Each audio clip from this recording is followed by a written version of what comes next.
మాతృదేవోభవ పితృదేవోభవ.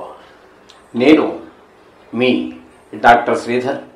నా phone number 9295909819. ఇప్పుడు మనము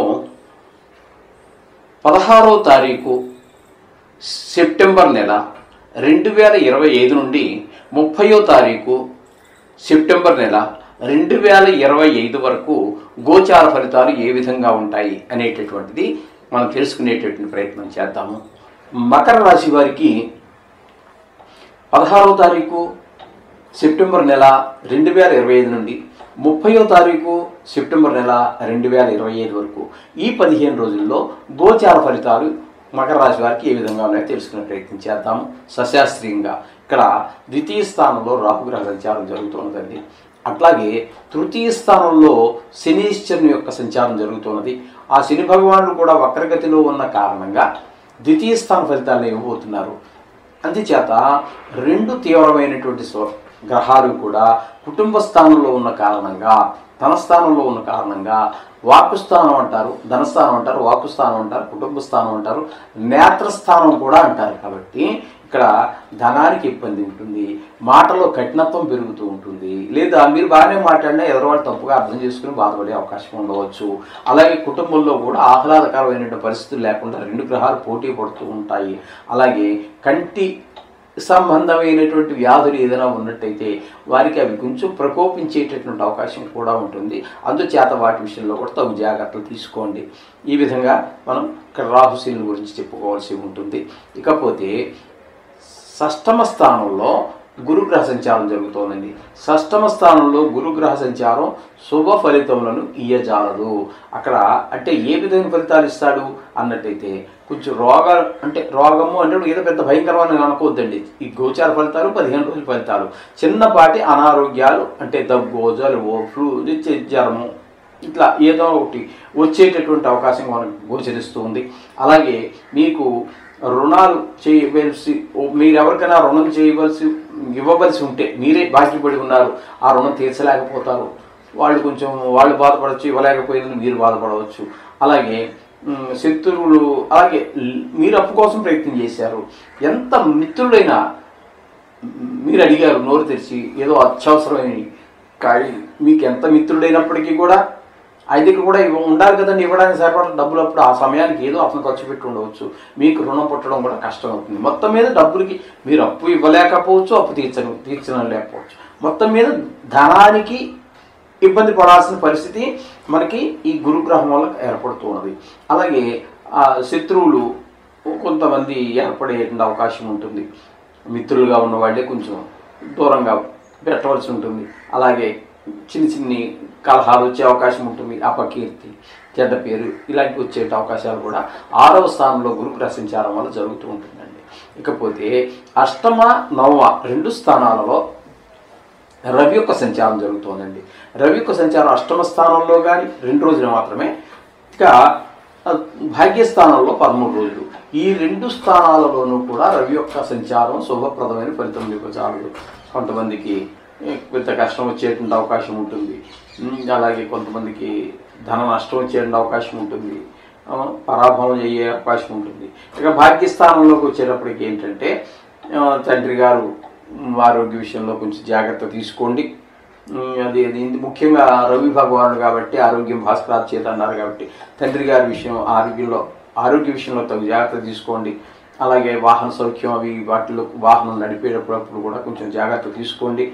అలాగే మీరు ఏదైనా గుడికి దేవుడి స్థానానికి వెళ్ళాలనుకున్నా కూడా వెళ్ళలేకపోయేటటువంటి పరిస్థితులు ఉంటాయి. చేత దాని గురించి కూడా మీరు అక్కడికి వెళ్ళలేకపోయినా ఇంటి దగ్గర కూర్చున్నా మీరు ప్రార్థన చేసుకునే ప్రయత్నం చేయండి. ఈ విధంగా రవి యొక్క ఫలితాలు చెప్పుకోవాలి. ఇకపోతే అష్టమ స్థానంలో శుక్రగ్రహ సంచారం. అష్టమ స్థానంలో కూడా శుభ ఫలితాలు ఇచ్చేటటువంటి గ్రహాలు రెండే అండి. ఒకటి శుక్రుడు అయితే రెండో వాడు బుధుడు. ఇక్కడ అష్టమ స్థానంలో శుక్రగ్రహ సంచారం వల్ల మనకి మంచి భార్యతోటి ఆనందంగా ఉండటం, అలాగే పెద్ద సుఖాలు కలగటం, కొంతమందికి హఠాత్తుగా ధన లాభం కలగటం, ఈ కొంతమందికి సంధానాలు జరగటం లాంటివన్నీ కూడా జరిగే అవకాశం శుక్రుని వల్ల కలుగుతూ ఉన్నదండి ఈ 15 రోజుల్లో. అలాగే ఈ 8వ స్థానంలోనే కేతు యొక్క సంచారం, ఇది మాత్రం కొంచెం ఇబ్బందికరమైనటువంటి పరిస్థితి ఉంటుంది. కొంతమందికి ఆయువు తీరిపోవచ్చు. అంటే ఇది సుమారుగా 70 కోట్ల మందికి సంబంధించి. ఇది మీ వ్యక్తిగతంగా అనుకుని మీరు ఏం బాధపడిపోయి బెంగపడిపోయి ఏదో పడిపోవాల్సిన పని ఏమి లేదండి. ధైర్యంగా ఉండండి. ఏది ఇచ్చినా దేవుడి నిర్ణయం, దైవ నిర్ణయమే లాస్ట్కి జరిగేది. దైవ నిర్ణయమే నిర్ణయం. God is supreme. అంచేత మీరేం కంగారు పడకండి. ఇప్పుడు చేత కేతు ఏదో ఇదే మీ వ్యక్తిగతం కాదు, ఇది 70 కోట్ల మందికి సంబంధించింది కాబట్టి ఏం భయపడకండి.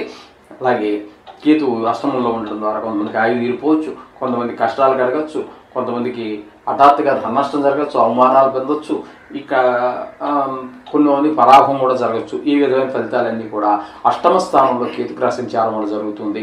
ఇకపోతే భాగ్యస్థానంలో బుధుని యొక్క సంచారం కూడా జరుగుతుందండి. భాగ్యస్థానంలో బుధుని యొక్క సంచారం కూడా శుభప్రదమైన ఫలితాలు అయితే కావు, అవి అనుకూలమైన ఫలితాలు కాదు. తండ్రి గారితో మనకి వారు బాధపడటమో, లేకపోతే వారు మన బాధ పెట్టడమో, మనం ఏదో రకంగా మనస వాచ ఏదో దాని ద్వారా కొంచెం వారు బాధపడటమో, వారి మాట దాని ద్వారా మనం బాధపడటమో జరిగే అవకాశం ఉంటుంది. ఈ విధమైన కొంచెం వాహన సౌఖ్యం అవి అందకపోవచ్చు. ఈ విధమైన ఫలితాలన్నీ కూడా బుధుని యొక్క భాగ్యస్థాన సంచారం వల్ల కలుగుతుంది. ఇక దశమ స్థానంలో కుజుని యొక్క సంచారం జరుగుతోందండి. ఈయన కుజుని యొక్క సంచారం దశమ స్థానంలో వృత్తిపరమైనటువంటి ఇబ్బందులు కలుగుతాయి. అంచేత అంటే అక్కడ రకరకాలు ఉంటాయండి. వృత్తిపరమైనటువంటికి వ్యాపారంగా సరిగ్గా జరగకపోవచ్చు. మీరు ఎక్కడో పని చేస్తున్నారు, మీ యజమాని ఎవరైతే ఉన్నారో వారు మిమ్మల్ని ఏంటండి ఇవన్నీ సరిగ్గా చేయలేదు అనొచ్చు. ఎందుకంటే ఇంత వయసు వచ్చాక ఎంత వయసైనా రానివ్వండి, వ్యక్తిత్వం ఉన్న మనిషికి చిన్న మాటకి కూడా చాలా బాధపడిపోతూ ఉంటారు. బాధపడాల్సింది మరి చెప్తే కదండి, ఈ పని సరిగ్గా చేయలేదంటే మా పండగూతులు తిట్టేక్కర్లేదండి, ఈ పనికి మరి జాగ్రత్తగా చేయాలి కదండి అంటే కొంచెం బాధపడి అయ్యో ఇలా పొరపాటు జరిగిపోయిందని మనం బాధపడుతూ ఉంటాం. మనసు ఉన్న మనిషి అయితే ఎప్పుడు. అంచేత దశమ స్థానంలో కుజుని యొక్క సంచారం వల్ల ప్రైవేట్ వ్యాపారం కానివ్వండి, ప్రభుత్వ ఉద్యోగం కానివ్వండి, అది మీ సొంతమే కానివ్వండి, ఏవో రకమైనటువంటి వృత్తిపరమైనటువంటి ఇబ్బందులు, వ్యాపారం సొంత వ్యాపారమే ముందుకు వెళ్ళకపోవచ్చు, వెళ్ళకపోతే లాభాలు రావు కదా. ఈ విధంగా మొత్తం మీద వృత్తిపరమైనటువంటి ఇబ్బందులన్నింటినీ కూడా కుజుడు కలగజేస్తూ ఉంటాడు. ఈ విధమైనటువంటి ఫలితాలు ఇక్కడ వీరికి చెప్పుకోవాలంటే అనుకూలమైనటువంటి గ్రహము చెప్పుకోవాలి అన్నట్టయితే ఇక్కడ శుక్రుడు కూడా అనుకూలంగా ఉన్నారు, శుక్ర భగవానుడు. అలాగే ఇంకా ఇంచుమించుగా ఏ గ్రహం చాలా తక్కువ గ్రహాలు అనుకూలత ఉందండి, ప్రతికూలతలు ఎక్కువ ఉన్నాయి. అయినా మీరేం కంగారు పడదు, ఇది మీ వ్యక్తిగతం కాదు. మీ వ్యక్తిగతం అంటే మీ పూర్తి జాతకమే, అది నిష్ణాత లేని వారి చేత రాయించుకోండి. అది ఇంచుమించుగా 85 నుంచి 90% నిష్ణాత లేని వాళ్ళు రాస్తే అవుతుంది. మీకు ఎవరో దొరకకపోతే మా దగ్గర కూడా ఈ సౌకర్యం ఉన్నది, సంప్రదించవచ్చు. కింద స్క్రోల్ అవుతుంది మా ఫోన్ నెంబర్ కింద స్క్రోల్ అవుతూ ఉంటుంది. ఆ విధంగా చేయండి. అంచేత రోజు ఒక 5 నిమిషాలు భగవంతుడి దగ్గర ప్రార్థించండి. ముఖ్యంగా మీరు ఈ మాస శివరాత్రి రోజున ఈశ్వర దర్శనం, ఈ 9 రోజులు కూడా అమ్మవారి దర్శనం ఒక్కరోజు కూడా మిస్ అవ్వకండి. వెళ్ళండి, దర్శించుకోండి. మీరు అక్కడ లక్షల పోసే అక్కర్లే, మీ మనసే పత్రం పుష్పం పవంతో ఈ 4 కూడా మనసే అనుకోండి. ఈ 4 అనుకుని ఈ మనసునే సమర్పించండి.